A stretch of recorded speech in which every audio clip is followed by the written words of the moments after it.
सन 2004। भारत की पत्रकारिता में एक नाम था, मंदाकिनी बोस। एक समय की जानी मानी फ्रीलांस जर्नलिस्ट, जिसकी रिपोर्ट्स अखबारों में पहले पन्ने पर छपती थीं। लेकिन मां और मंगेतर आरव की अचानक कार दुर्घटना में हुई मौत ने उसकी जिंदगी को जैसे किसी काली गहराई में धकेल दिया हो। पिछले 2 सालों में उसका करियर बिखर चुका था, पर फिर उसे एक जगह के बारे में पता चला, एक त्यागी हुई हवेली। 50 साल से बंद सूर्यगढ़ एस्टेट, ओडिशा के पास बसे एक छोटे से क्षेत्र पत्थरगंज में। लोग कहते थे वहां जाने वाला वापस नहीं आता, और यही बात मंदाकिनी को वहां खींच लाई। मंदाकिनी उतरकर चारों तरफ देखने लगी।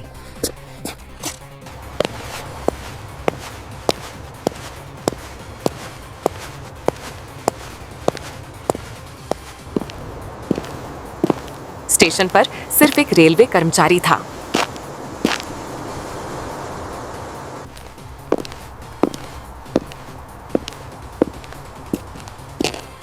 अंकल, मुझे यहाँ से सूर्यगढ़ एस्टेट जाना है। कैसे जाऊं?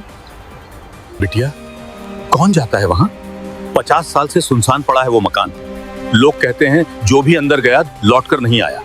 मैं जल्दी लौट आऊंगी, बस कुछ तस्वीरें लेनी है। शाम ढलने से पहले वापस आ जाइए। दाईं कच्ची सड़क पकड़िए जो सीधे जंगल के अंदर जाती है। रास्ता सुनसान था, धूल उड़ी हुई खेतों के बीच। ढलते सूरज की रोशनी में दूर एक बूढ़ा ग्रामीण खड़ा था।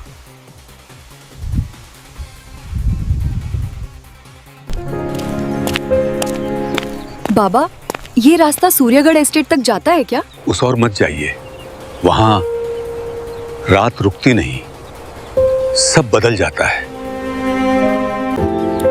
मैं कुछ तस्वीरें खींचकर लौट आऊंगी।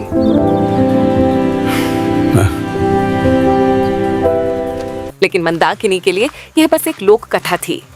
वह आगे बढ़ती चली गई।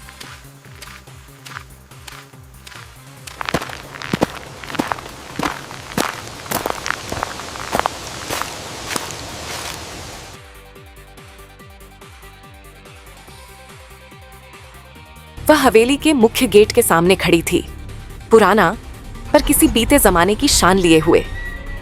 गेट को हल्का सा धक्का दिया और वह बिना आवाज खुल गया।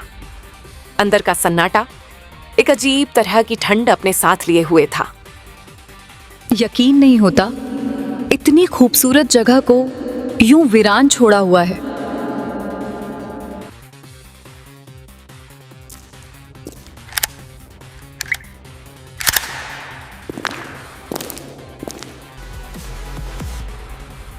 मंदाकिनी बाकी का विला देखने लगी।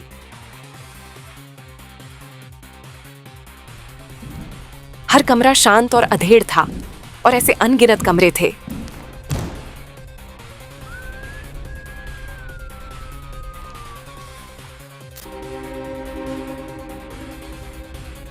कुछ देर बाद वह पहले वाले हॉल रूम की तरफ मुड़ी, पर वहां पहुंचते ही उसके होश उड़ गए।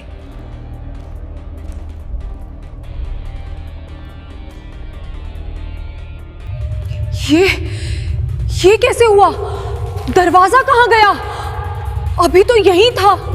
जिस दरवाजे से वह अंदर आई थी, वहां अब एक दीवार थी। दरवाजा कहीं नहीं था।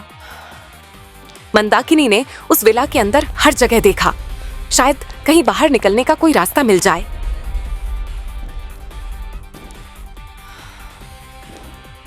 वह चीखी, चिल्लाई, मदद के लिए पुकारती रही, लेकिन उसकी आवाज सुनने वाला वहां कोई नहीं था।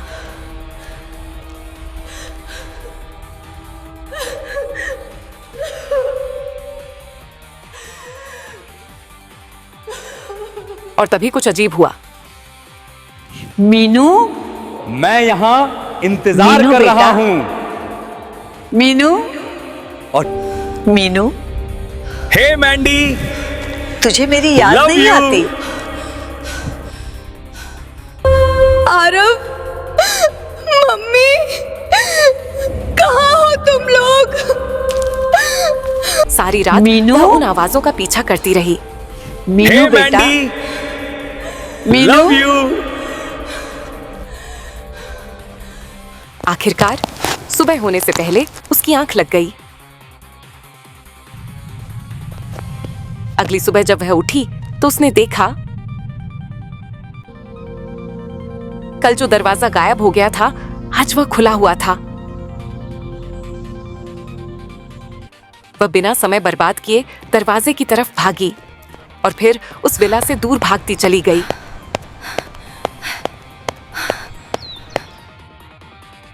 रास्ते और इलाका इतना बदल चुका था कि रेलवे स्टेशन तक बदल गया था।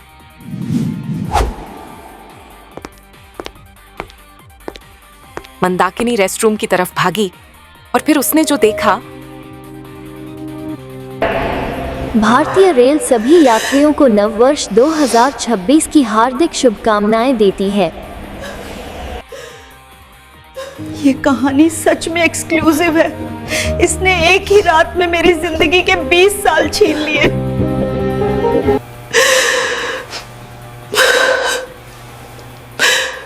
उम्मीद है आपको वीडियो अच्छी लगी होगी। अब सब्सक्राइब, लाइक और शेयर भी कर दीजिए।